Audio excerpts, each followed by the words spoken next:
Hey, what's up guys? Pat here, and we are back with the draft ratings for Colossal Warfare. This time we're talking about the blue cards. If you guys didn't see the red cards, be sure to go back and check them out.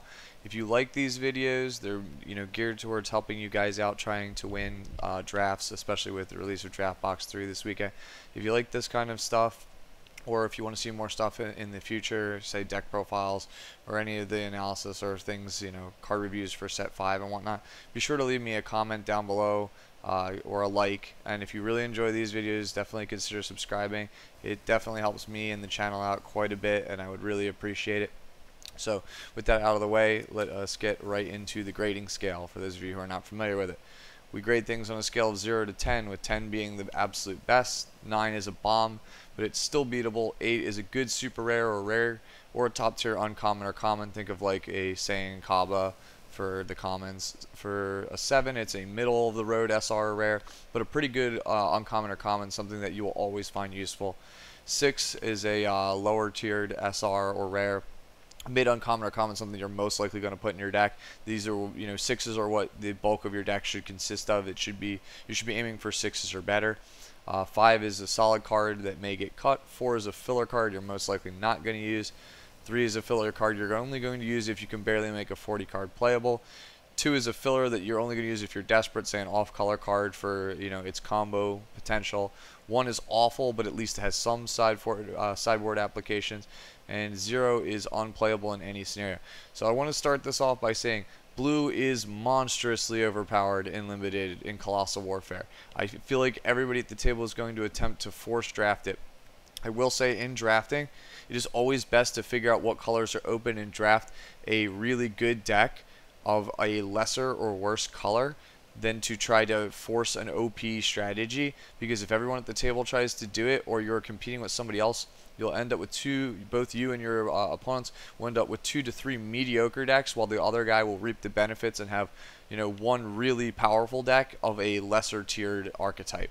So it's just because blue is overpowered does not necessarily mean that you need to force blue or go after blue to win the tournament. I'm just letting you know that blue is really powerful in Colossal Warfare.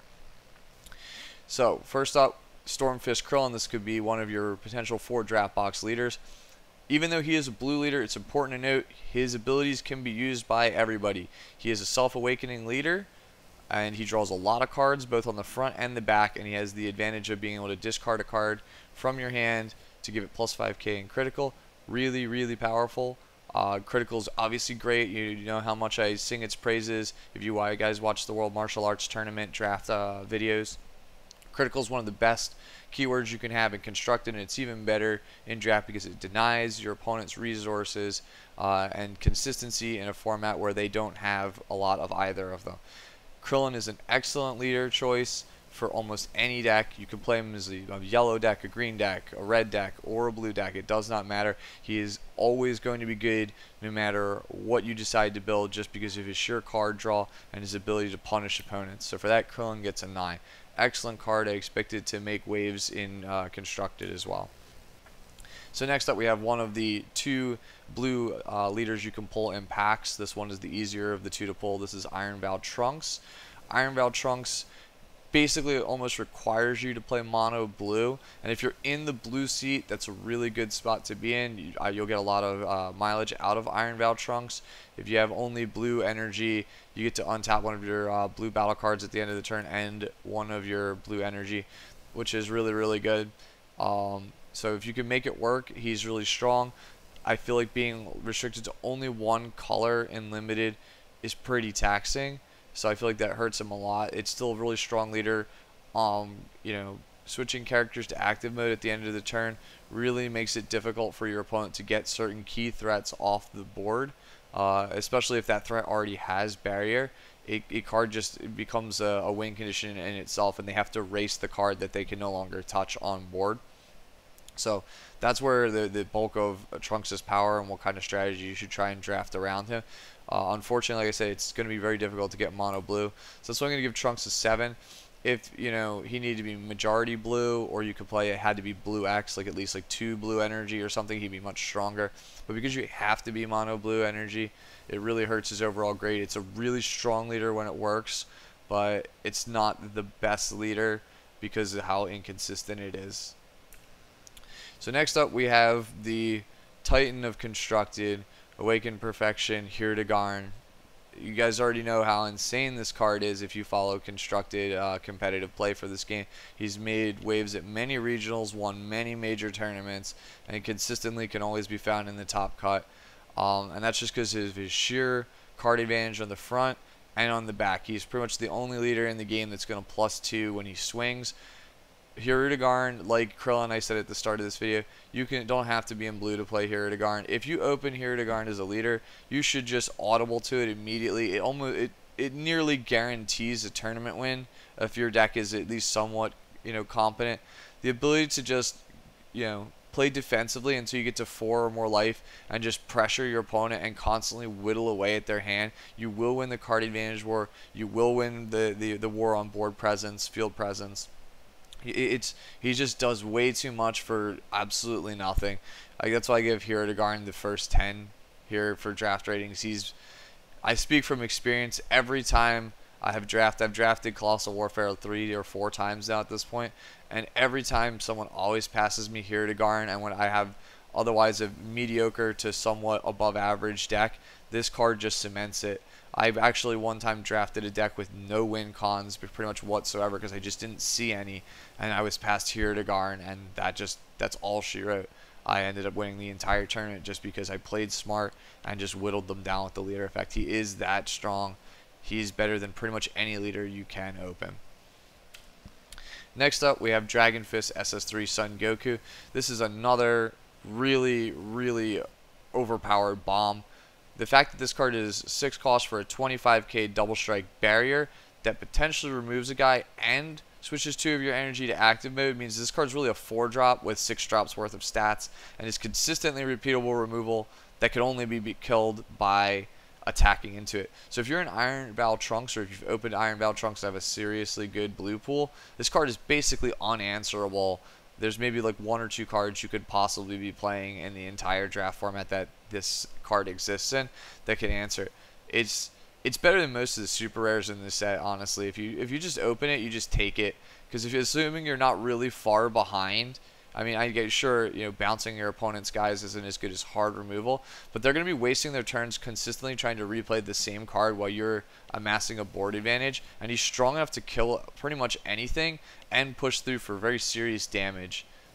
There's not much else to say about Dragon Fist. Like, he's already really strong and constructed. He's, sometimes you see sideboard play, but that's just because the game is, a lot faster and constructed. 6 drops don't see as much play because games end on turn 5 or turn 6. In draft formats, games end on turn 7, 8, or 9 most of the time. So this card comes down, as we start to progress towards the late game, and there's just nothing that can answer him. And that's why I'm going to give Dragon Fist a 10. Much like Hiragarn, if you open it, you should probably try to be playing it if you can, assuming it's not like one of the last packs and you just have no blue to speak of. So next up we have Sneak Attack Son Goku. Just a 3-drop 15k.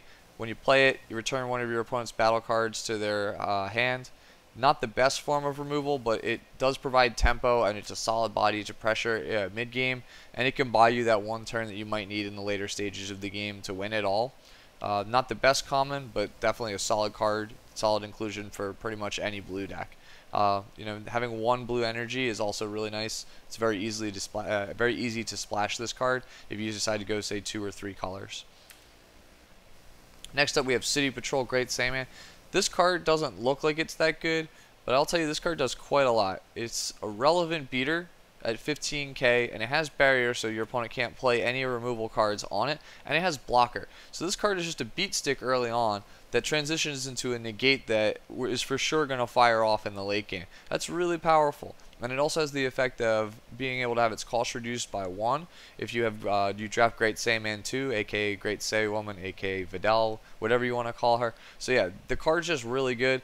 And the more of these you draft and the more Saiyawomans you draft, they scale a lot better. So I'm going to give Saiyaman a 7. He's not good enough. He's not a top tier common or uncommon. That's why I can't really give him an 8. But you'll be happy to have at least 2 or 3 of these in your deck for sure. He's just relevant at literally every stage of the game. So next up we have Son Gohan. I'm not going to spend too much time on this one. You guys already know from the other videos, Mr. Boo from yesterday's video, and so on and so forth. It's just a one cost 10k. It's not terrible, but it's not amazing either. It's still somewhat relevant in the late game if your opponent's at 1 life, but it's, you know, it's not the best. It doesn't really do a lot. It's just a filler card. It's solid, so we're going to give it a 5. Next up we have Quick Dodge Son Goten. Just like all the one drop blockers, we're just going to give it around somewhere around a 5 or a 6.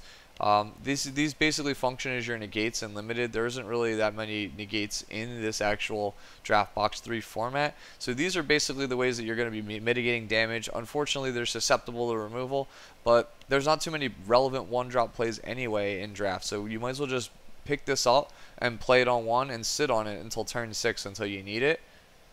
And then even then in the late game, it's still a solid top deck 0.5k pump. Can potentially protect your life. Play them. They're good. Next up, we have another super rare, at all costs Vegeta. When it comes into play, you get to draw a card and switch one of your energy to active mode. That alone makes the card playable.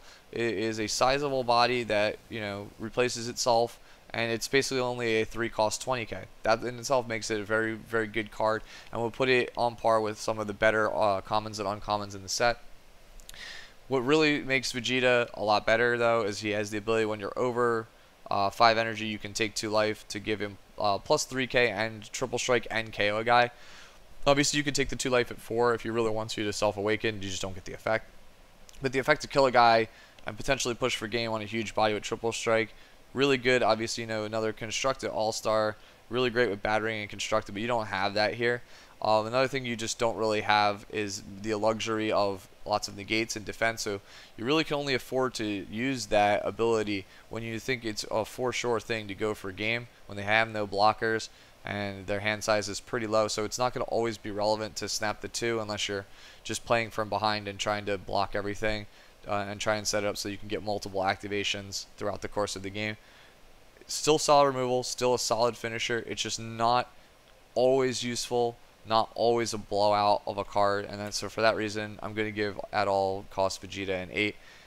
In some scenarios it could feel like a 9, I can definitely see that, but like I said, it's not as consistent as something like Kefla or Baby like we said yesterday, so I can't really condone giving it a 9. Next up we have Sneak Attack Vegeta, which is one of the best commons in the entire set. Barrier 15k that completely starts to nuke your opponent's hand is absolutely phenomenal.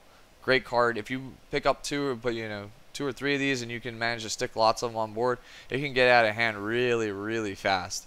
In the fact that it's only at the common level, if you're in blue or people are passing you this card, you should start taking these cards. They're very powerful and amongst the best commons I think you can possibly be playing in draft.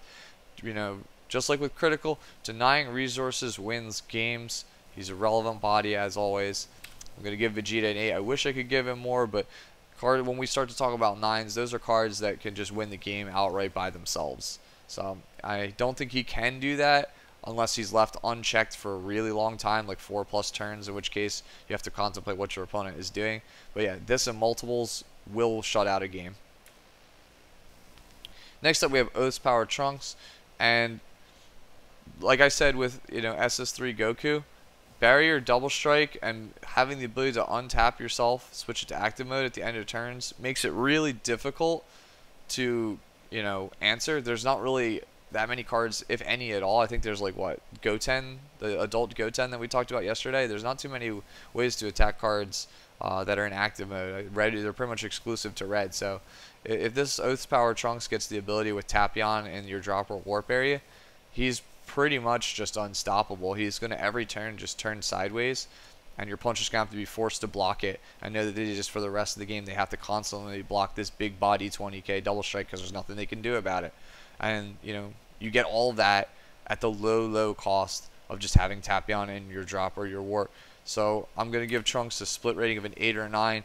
20k double strike for 4 is usually about where he normally would end up anyway. I know he doesn't get it when he has Trunks, but it's still a decent sized body for 4. If you have it Tapion, like only one Tapion, it's probably still only an 8. If you have 2+ Tapions, this card becomes a 9. It just takes over the game almost on its own. You can just play the long game, just defend your life until the Oath's Power Trunks runs your opponent out of steam. The next Trunks we have is Heroic Encounter Trunks. This is the one I used to use as examples in some of the previous World Martial Arts Tournament videos for what I'm looking for. What I'm looking for a solid 2-drop playable for my deck. 2-drop 10k is not good enough unless I get some inherent advantage out of that. Unfortunately for us, this Trunks does let us tutor, or search our deck, I should say, a Tapion, and one of the Tapions in the set is a form of removal, and that's really good. It sets up a lot of lines of play, and it's really good to just curve out into this with this Trunks on 2 and Tapion on 3.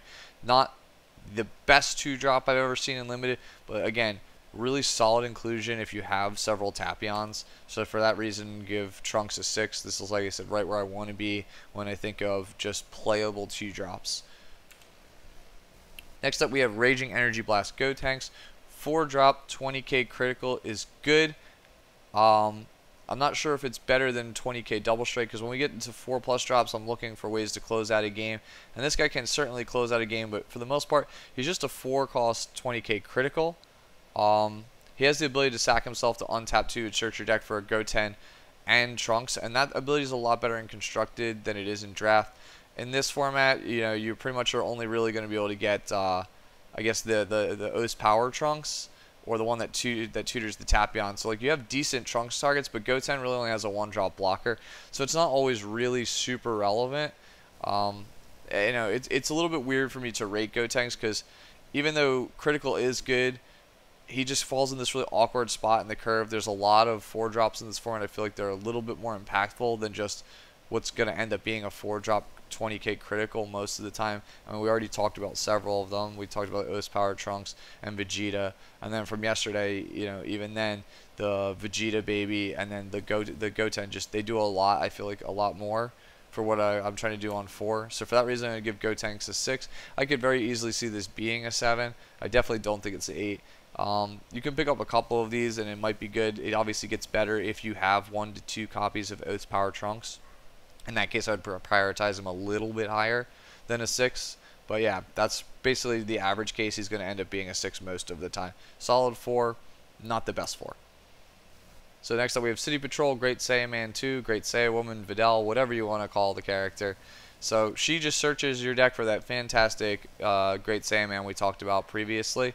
Not the best thing on 2, but again, just like with the Trunks that searches the Tapion, it's a solid 2-drop that I'm happy to include in my deck, and it just gets better when I have multiples of the card it searches out. So again, just like the Kid Trunks that searches the Tapion, she gets a 6. Next up we have Colossal Malice Hirdagarn, which is very difficult for me to evaluate. The card is not good in Constructed, and the fact that you need a specific leader to get max value out of its effects, and you need a whole chain of things for it to go off. Oof, it doesn't look good. It doesn't seem like a really good effect, a really good card at all. I mean, it's 30k barrier, and it does get, knock up card out of your opponent's hand, and it does remove once, but you're not going to consistently be able to trigger its second auto, because you'd have to be Hirdagarn leader for it to work. It also doesn't have critical, double strike, dual attack, triple attack, none of that. So it's only really hitting for 1 damage consistently. And 9 is a doozy of a cost. But, you could still stall out the game and try and get there with the card. It's not the best thing you could be playing for sure, but there's definitely some merit. I can't just be like, hey, I'm going to give it a 0 or a 3 because I think it's completely unplayable, because it is possible to play 8-drops in Limited. I have played against players that, and in games have gone 10, 12 turns in Limited. So you can definitely play for the Hirdagarn, and it is removal. I just don't think it's the best removal or the best big body. So that's why I'm going to give him a 4. So, just, I don't know. It's hard to evaluate the card. It has some merit, but I think most players, you're going to want to keep your curve lower and not really try and play for this style of effect, and keep it, a little bit tighter around 6 or 7 energy. So, moving on with the other Hirdagarn cards. As you can tell us, if that last one got a 4, these ones probably aren't going to fare much better. So this is just a 7-drop 20k barrier that requires you to be Hirdagarn leader, which is, again, not consistently going to happen. It's a rare. You're not going to see it every draft, and even if you are, I think other players are going to be trying to fight it, or fight for him. So you're basically going to have to open this yourself. So 20k barrier with no other relevant effects for 7. It's not that great. He gets the ability to negate attacks, I guess, if you are in Hiragarn, which is something, but not exactly where you want to be for 7. So, I'm going to have to give him a 3. So next up we have Hiragarn the Wanderer. This is a card that's played heavily in Constructed, but it's largely because it is just a part of a +1 combo off the Hiragarn leader. The chain is just too slow and has a lot of cumbersome pieces that take up too much space and don't have a lot of impact. And you have to be in a very specific leader to get this whole chain to work anyway. So if you are in Hiragarn leader and you do draft Minoshas, then picking up one of two of these is fine for the ability to plus and energy fix. I can't really knock you for that, but I prefer again to fill my deck with quality cards over quantity of things. Again, the +2 combo is pretty cute with this, and it's definitely worth decking if you are in Hiragarn, but it's just not the best thing. I think I'd rather have just a stacked 40 card deck than the ability to +1 generically. So I'm going to give Hiragarn this split rating of 3-5. 3 if you're not in Hiragarn and you're just looking for a 2-drop filler card. 5 if you are in Hiragarn and you have some amount of Minoshas already. So now we talk about our first Tapion. This is Oath's Power. This is the one that actually sees a fair amount of constructed play. It's been most prevalent in blue-green shells as a form of awakening, as well as mono-blue shells. So 15k to take up to 1 or 2 life, so it's a great card for helping you self-awaken and finding cards in the late game if you're desperate and need to win the game now. And it has the ability to bounce something to the top of its opponent's deck. So you basically get to you get to time walk your opponent, so to speak. They're not really seeing any new information, so that's in itself is pretty good. However, compared to the Vegeta that's also a 3-drop, I think he's a little bit better because he scales better in the late game. Delaying, putting something on top of your deck, your opponent's deck is powerful, but you're only delaying the inevitable. It doesn't really hard remove the card, and this card is not Super Saiyan 3 Goku. It's not a big 25k barrier beater. He's just a 15k standard size body. So, for that reason, I'm going to give Tapion a 7. Solid 3-drop. You will want to pick up several of these if you're in blue, but it's not the best common or uncommon you could be taking in the set. Definitely very happy to have the card, though. So, next up is the next Tapion in the cycle. This is similar to the adult Gohan I talked about yesterday, where when you attack with it or you combo with it, you mill 3. The danger with that is that you mill out. I'm very fortunate that one of my viewers pointed out to me that it's up to 3 cards. I thought it was a fixed 3 cards, so that is a mistake on my part. So I gave originally Gohan a 0 in yesterday's view. That card should be adjusted to a 6 because it is a 2-drop 15k vanilla, and that is playable. It is a solid card, and that's the rating I'm going to give Tapion here, and the rating you're going to be seeing for most of the other cards in this cycle. They're identical. They're just 2-drop 15k vanillas, not really any upside. Honestly, this card could probably even be a 5, but because it's Tapion, it's relevant to card triggers and effects in the set, so that's why he gets the 6. A very low 6.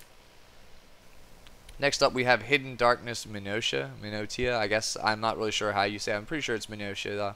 So this is when the card is placed in your drop area from your hand. If your leader is Hiragarn, you get to choose a Wanderer from your deck. This card is borderline useless unless you are in Hiragarn leader and there's some form of Wanderers circling the table. This is really going to test your ability to make reads on what's in a pack. Where if you're already in Hiragarn and the pack has nothing of relevance to you, but it has Minotia, and you've seen Wanderer in a previous pack, or it's in the same pack, you should just take the Minotia and attempt to get the Wanderer to wheel to get the card advantage. But even then, not the highest quality cards you could be taking. It's a 1-drop that really doesn't do anything. You're not ever going to really hard cast it. This is just blue energy that's potentially a 0-5k. The extra draw when having this with Wanderer on Hiragarn is cute, but if you could, in theory, stack your deck with better ones, and other better cards, then by all means, please do it. Drawing an extra card if it means that you're just going to be drawing into more Minotias isn't exactly helping anybody. It's very easy to deck yourself out in limited, so drawing the extra cards in the long run might actually be more harmful than beneficial. So I'm going to give Minosha this split rating of a 2/5. 2 if you're not in Hero to Garn, because it's just basically a filler card that you're just desperate to slot in because you need to meet energy counts or whatnot. And then a 5 if you're in Hero to Garn. It's solid, it's playable, but do I think it's the best? Not really. What is playable though is Hoi. Hoi is arguably the best or second best super combo in the game based on your preference between this and Hellas. So in constructed, obviously this card's monstrously good. And like I've said in previous videos about super combos, you want to stack your deck with quality rather than quantity.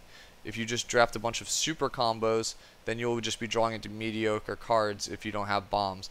That said, Hoi is a little bit better because you can actually use him as filter. He can get rid of the junk in your hand to dig for the quality a lot better than a standard super combo. And for that reason, I value him much more highly. Obviously, this card's a 0 if you didn't draft Hero to Garn, but if you are in Hero to Garn, this is probably the top priority for any card you open that is not a super rare or a rare bomb. This is the best common you can be playing because it makes the best leader that much better. So, speaking of other cards that make the best leader that much better, Phantom Flame Cannon is effectively a defensive machine that gives him plus 10k for the combo and randomly top decks opponent's cards. Used defensively with Hero to Garn, this can make your opponent, it can ruin an opponent's attack against you where they thought they might get in for some serious damage. And then on top of that, you'll be able to punish them because you might actually put like a super combo or a negate or a blocker that they were intending to play later on in the turn on top of their deck, which lets you push for more advantage. And then again, just like Hero to Garn and some of these other cards, the Sneak Attack Vegeta, you've effectively time walked your opponent. They're not seeing any new cards because of the timing of the Phantom Flame Cannon. It is a very powerful extra card. It's not as good as like a hard negate, but at the same time, like the blowout potential is there. The fact is, like, you resolving 1 or 2 of these against your opponent defensively can literally just outright win the game, and it's just all around fantastic defensively if you're in Hero to Garn. There's no reason to not pick up 2 or 3 of these if you've opened the leader. Obviously, again, like Hoi, fat 0 if you are not in Hero to Garn, but if you are in the Phantom Demon, then it gets a solid 8. So, cards you should avoid, whether you're in Hero to Garn or not. Ectoplasm has almost no redeeming value. It's only really good with a super rare, which you will not consistently open in any draft whatsoever. The card is absolutely dead also until you get the 9 drop out. So I have to open a specific card, and I have to have the other pieces that go with it. Then I have to find I have to find the first piece, then somehow have it live and not die from my opponent's aggro to get it in play to enable the Ectoplasm. It's way too slow, way awful. This is probably the worst card in the entire set in Limited. Just avoid it like the plague. Never ever play Ectoplasm. It's just useless. So next up is Legendary Flute, the card that is currently restricted to 1. Now, as far as I know, there's nothing that says you can't draft multiple Legendary Flutes and use them, because as far as I know, for draft ratings, you can have more than 4 copies of a card in your deck if you manage to open all of them. That's to ensure that players who open, through variants, 5 or 6 copies of a card have the ability to form a functioning deck. So you can actually play Legendary Flute at more than 1 in draft, as far as I know. Again, I may be wrong, but as last I checked, that is how draft is ruled, and I don't believe restrictions or ban lists affect this in any way when it comes to playing in Limited. So Legendary Flute is still a really good card, and having multiples of it is actually quite good. That said, you don't get the same level of performance out of it that you would in Constructed, because you're not looping ridiculous cards like Goten or Bardock. Obviously it's really good with intensifying power Trunks and newfound power Gohan, but that's the upper echelon of what you can do with the card in Limited, and you won't always necessarily get all of those cards or be in the color combinations to get them to function. So Flute is still really good at recycling cards, but its primary use, I think most players are going to be using it for, is to protect valuable 3-drops like Sneak Attack Vegeta and Net Card Advantage. And even then, it's still a 0 cost bounce removal for problematic cards and blockers. So that makes it have some relevance. So I'm going to give Legendary Flute a 7. It's not the all-star it is in Constructed. It's not actually broken in Limited. It is just a solid utility card that you'd be happy to have maybe 2 copies of in your deck. So I'm pretty sure that concludes the blue cards. Check back tomorrow for the green cards, and then obviously Friday for the yellow cards. I'll try to see if I can also squeeze in the black cards on Friday. Again, if this has helped you guys at all prepare for this weekend, if you enjoy this style of content, please consider liking and subscribing and leaving me a comment below. I'll see you guys tomorrow with the green stuff. All right? Have a good night.